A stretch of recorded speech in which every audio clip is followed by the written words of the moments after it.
Magandang gabi mga kapatid, mga kaibigan.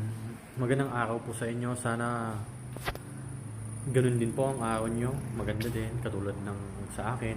Dahil sa pagtitiwala po sa tunay na Diyos at Panginoon. Yan. Bilang, bilang isang Kristiyano po, pag halimbawa may nagbibigay sa amin ng halimbawa sa akin, may nagbibigay ng kung anong bagay, pera o kaya pagkain. Sa amin po, pagpasensyahan na po, hindi po kami tumatanggap sa kahit kaninong tao na nagbibigay na nais tumulong sa kapwa. Na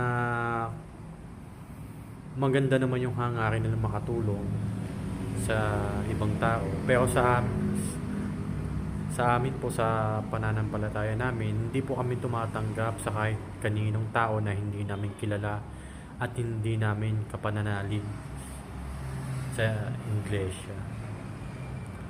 Hindi po kami palahingi sa kahit kanino kasi ang sa amin po, kung ano man ang pangangailangan namin, kami po ang mismong gumagawa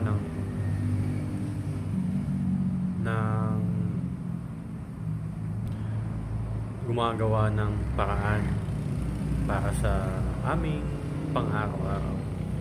Hindi po kami palahingi sa kahit kanino. Maraming salamat po.